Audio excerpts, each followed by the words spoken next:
What's up, YouTube? By the end of today's video, the Joshua Tree cabin renovation will be complete. This is what it looked like before. It's come a long way. I've renovated every room and built every big furniture piece. And all I've got left are some of the small projects that just aren't big enough for their own video and all of the staging. So let's get started. I'm bringing you along with me. Come on. Oh, on modern builds. So if you have been following along, then you're probably pretty familiar with what everything looks like, but I'll give you a quick rundown of the space. Right now you are in the living room. This is the most recent room renovation that I did. I also just put out this video on the dining table with the rotating center and the desk with the epoxy top. But we're starting this video with the kitchen. There's a couple things that I need to wrap up before I can get these tools out of the corner. Step one, we are caulking the top of these kitchen cabinets. The mission was just to remove the gap between the trim and the ceiling that we skim coated a long time ago. And pro tip, you want to have a wet finger whenever you clean that bead. It's going to make the caulk wipe away a lot easier. Otherwise you would get a haze like this that was way worse. Windex also works for this. A little caulk goes a long way. Overall, this was a quick process, but it did make a noticeable difference. Super pro. Moving on. I also think it's really gonna clean things up if we get rid of this visible gap between the refrigerator and the wall. So I just got this 1x4 that I'm gonna cut to length, about the same height as the fridge, and then I'll use 3M VHB tape on the back. You could also just use double-sided command strips and then taped it to the wall, making sure to use a straight line as a reference since the board wasn't perfect to begin with. I also made sure to run a bead of latex caulk along this visible seam, and I painted it flat white to match my walls. I picked this up, believe it or not, at the 99-cent store, and I'm gonna use VHB to hang it because I want it vertical, not horizontal. I've got pegboards throughout the house, so this will tie in a small way, but more importantly, this is where I'll put my grocery list, and I can use these small 3/16" dowels to hang a few handy items.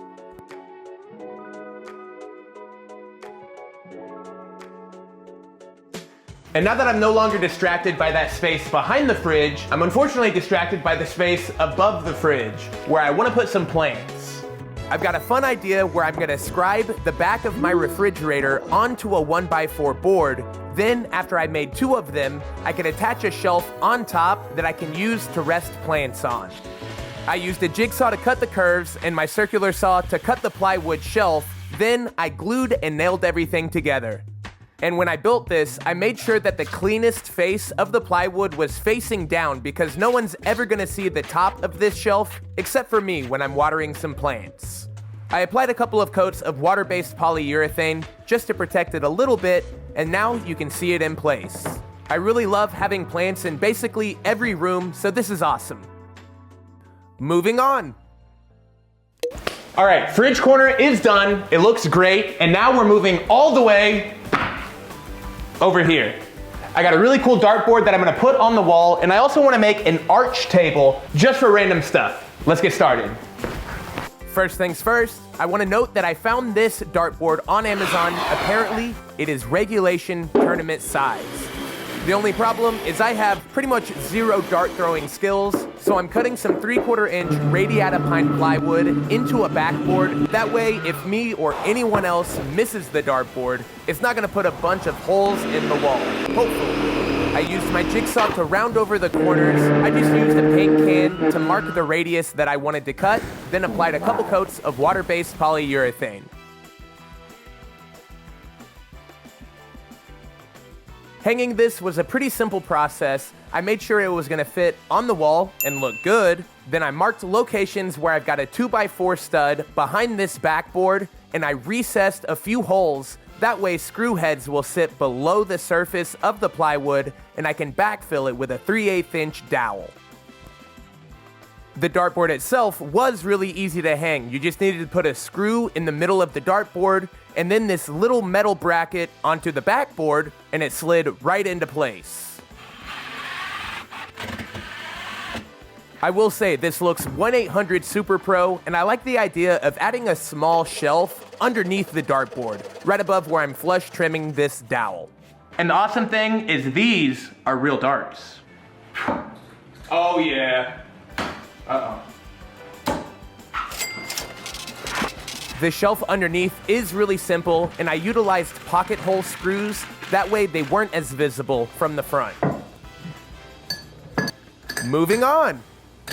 And underneath the dartboard, I'm gonna be building a 3-tiered shelf. And I'm using this arch shape that I cut out of plywood. I've been using it to put plants on. That way I don't worry about water spills, but it is now our template. So the whole reason that I'm able to cut this with my jigsaw is because I only need one straight edge, being the back of each arch. I'm gonna be measuring off of that from the center out to mark the locations for our dowel legs, and we will be good to go. And the legs are gonna be made out of these 2-inch dowels. It should look really cool, and I've got a neat idea for how I'm gonna center and build these up. There's about a 12-inch space in between each of my shelves so that it's 36 inches tall, and these little short pieces that I'm cutting will be the feet on the bottom. The way I laid everything out is I found the center of my arch, then I offset my legs so that they would just be a couple of inches from the edge. Then I used my 3/8-inch pocket hole drill bit to drill out where I want the center of the leg to be, and then I did the same on the actual dowel. This is going to allow everything to connect together, and I'll make sure and glue it so it holds strong. If this isn't quite making sense yet, stay tuned, it all will. Oh, and I did use a Forstner bit so that I could allow the dowels to go all the way through the top shelf and be able to see the end grain. So here you can see how we've got a 3/8-inch hole in the center of our foot, and we're gonna line that up with the 3/8-inch hole that we put in the first shelf. I'll pin these together with a 3/8-inch dowel, and then we'll just start building up our layers. There really isn't any wiggle room for these 3/8-inch dowels, so once I press everything together, there was a surprising amount of tension. I honestly thought I would need to glue and screw this together somehow, but instead I just shot in a couple of nails where it was convenient, but mostly just let the glue hold and dry, and it became really sturdy. No Jenga, it's sturdy. It's gonna work! I've gotta say, this whole thing came out really cool, and the end grain on the top shelf is a cool added touch. I just did a quick sanding on this project to bring it up to 150 grit, and then I applied 2 coats of water-based polyurethane, just like the other pine in this renovation. But seriously, this whole process was really cool, and now I want to scale it up to a larger project. Using these big chunky dowels as legs was really fun. I let the clear coat dry overnight, and here you can see it in place. I love the curves of the arches and how they match with the curves in the dartboard. It really is a vibe, and I added some other fun games to help stage it out even further. And the last project that I'm taking on tonight is getting my guitars on the wall. They've been in their case for the past 1.5 years while this house has been getting destroyed. Let's get them up. Oh. But I'm thinking bass on the right, guitar on the left. This is rock and roll, baby! So clearly I was excited, but I'm also excited to show you these cool guitar hangers once they're on. They came with this template that made it really easy to drill out locations for some drywall anchors. I didn't prioritize finding a stud because I wanted them to look cool on the wall in their orientation. But what's neat about these hangers is when you put a guitar down on them, they have these arms or forks that automatically slide up, preventing the guitar from sliding forward or falling off. That's pretty legit if you ask me. I'll leave a link down below. That is classy. Classy? Also classy is this neat LED bar light. I picked it up from Amazon and then painted it with textured spray paint. Like I said, I picked those up on Amazon and just spray painted them. I'll leave a link down below. And now the guitar corner is complete. Staging, day 1, complete. And over here in the living room, there is not much to do. The video just came out a couple of weeks ago, but I do have this Monstera plant that matches the Monstera coffee table that needs a little TLC. The first thing that I want to do is get it off the ground with a custom plant stand. I'll be using dowels for the legs, and I have a neat idea I've been wanting to try when it comes to cutting the cross sections. I'm gonna be using a Forstner bit the same size as the dowels that I'm using. That way they can nest together and I can screw through the dowel right into the cross support. I also need to take care of the plant itself. It's been neglected for a while and it has some leaves that just need trimmed to get rid of some of the weight. It's definitely floopy. I've had it for a couple years and it's just gotten heavier the larger it's gotten. It's kind of growing at an angle, so I'm gonna repot and fix everything. I'm gonna be honest, I'm not the best plant dad out there, but I'm really trying. A few years ago, I used to pretty much kill everything I got, and now I keep things alive. They don't always thrive, but at least they survive. And before we move on, I'd like to give a big thanks to today's sponsor, Squarespace. Let's be honest, if you need a website, an online store, or just a custom domain, there is one place you need to go, and that is Squarespace. And that is because you can build a custom website that looks great on desktop, tablet, and mobile with zero website building experience. Squarespace's designer templates look great right off the bat. All you have to do is upload files and drag and drop text blocks, and you are well on your way. And Squarespace sites are packed with tons of great features like no limits to the number of products that you can sell using a Squarespace store, Squarespace's Video Studio mobile app that allows you to create high-level professional content for your website and your social media. And do not forget, member areas where you can package premium content behind a paywall, charging your members a monthly subscription fee. To learn more, make sure and follow my link in the description, that is squarespace.com/modernbuilds, to build out your entire Squarespace site before entering any of your credit card info. And then when it's time to make your site live, don't forget to use my code ModernBuilds for 10% off your first site, store, or domain through Squarespace. Seriously, one more huge thanks to Squarespace. Now let's get this house done. We're almost there. And finally, I can clear out this wall where I've had all of my tools. This will be nice. For once, I'll feel like I'm not living in a renovation. And to fill this space, I'm gonna be building a DIY bar out of 2x2s with a solid oak top. The majority of the projects in this house are either pine or oak pieces. So I figured I would combine the two in this project using pine for the base, pocket screwing everything together so it would assemble quickly, and a solid oak top that I glued up from a lot of leftover material. The way I put this project together reminds me a lot of how I built the clothing display racks just a video or two ago. And you can see how I notched out the plywood on the shelves to make room for the legs. I had different width oak pieces to create the panel for the top. These are leftover boards from a lot of the small oak projects that I've got around the house. Once the glue dried, I trimmed the panel square and then applied a couple coats of Maker brand Simple Finish to really make this hardwood grain sing. I then connected the top to the rest of the base, threw the new bar in the corner, and staged it up just a little bit. Legit. Just to give myself an idea of what's going on here, I laid out some new glasses that I got. I like them. They've got this flower design on them. Then I started loading up some liquor, whiskey, and accessories so it felt homey. And I want to give kudos to whoever made this art I got online. It's basically how to make a bunch of cool drinks. Hopefully I get some mixology skills. And speaking of art, we're making more of it. I found this cool t-shirt, surprisingly, at Walmart, and I'm gonna be framing it up. Who says it needs to be a tee? I just wrapped it around some cardboard, put it into a frame, and it looked great. I made sure to tape down all of the excess fabric and then hung it on the wall. I'm sure people have done this with like graduation or commemorative tees, but who would have thought it works for real deal art? And this next piece, I wouldn't exactly call real deal art. I just painted it on some scrap plywood. One really neat thing about DIYing and building things is sometimes you think of a product that doesn't really exist. My countertop water filter sits a little bit lower than I would like whenever I'm filling a glass or bottle, and it's also away from the glasses in my kitchen so that it doesn't sit in the sunlight.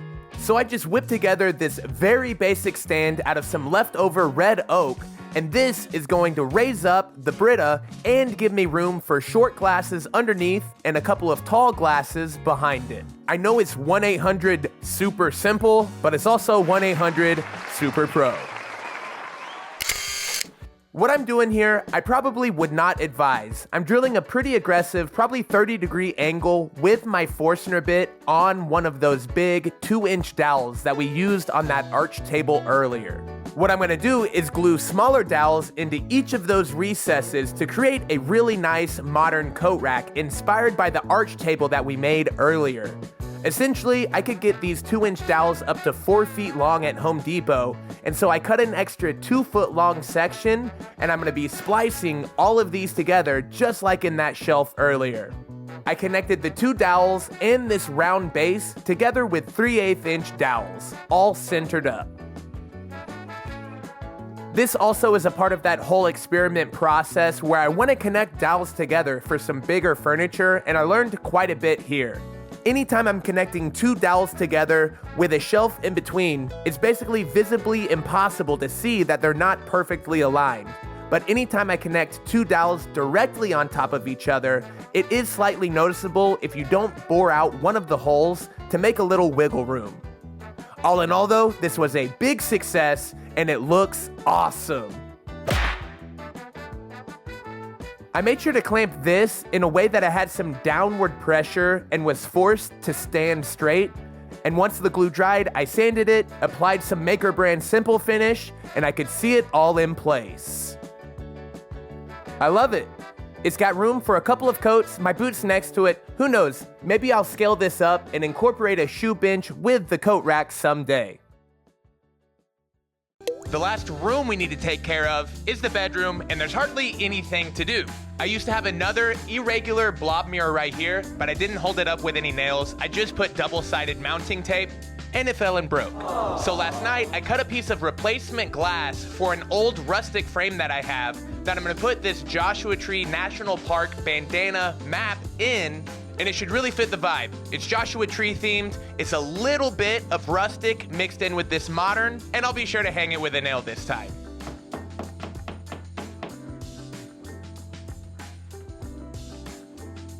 I don't even have to say it, super pro.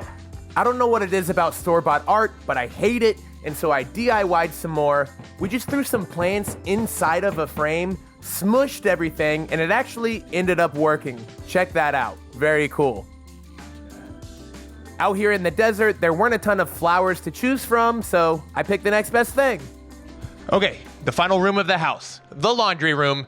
Technically, this is an add-on, but look at how cute it already is. We've already got this mural on the ceiling, floating shelves, custom tile floors, and backsplash. One big thing to take care of though is I want a folding table. I've got this nice laundry unit that I want to keep underneath the table, and I'm thinking about using one of the butcher blocks that you can get from Home Depot. These are already really nice panel glue ups, and I'll just need to cut it to length and break the edges with my sander really fast before I remove some old IKEA legs from a busted table, screw those onto the bottom of my new butcher block folding table, and then apply a couple of coats of Maker brand Simple Finish.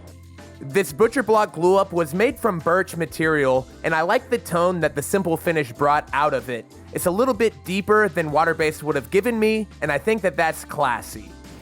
Classy. Overall, it fit perfectly above the hamper, right next to the dryer. I love it. It's gonna be really, really useful for me to be able to fold some clothes right there. And I know it's really not much, but aside from a little decorating, that's all the laundry room needed.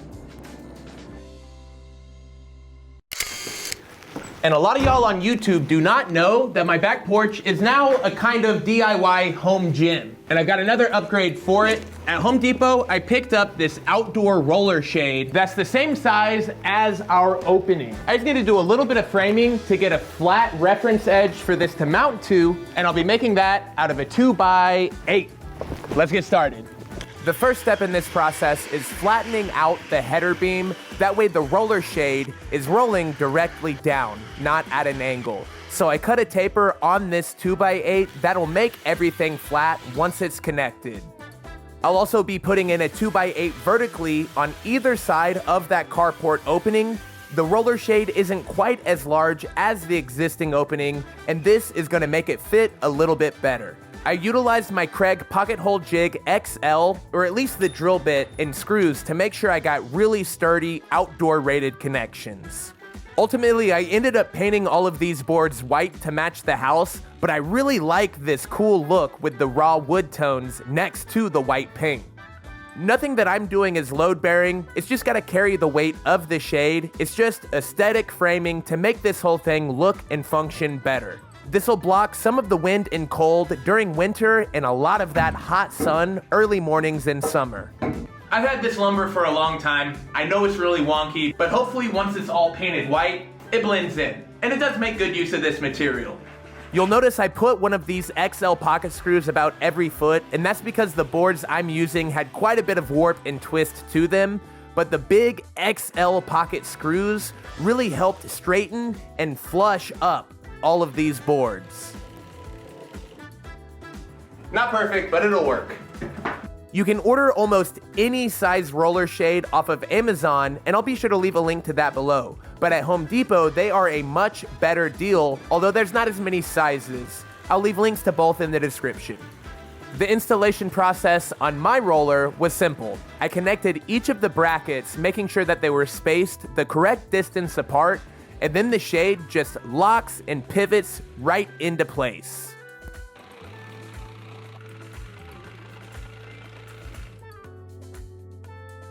And now for the moment of truth. It's a snug fit. And then you use this hook and rod to twist it to open and close.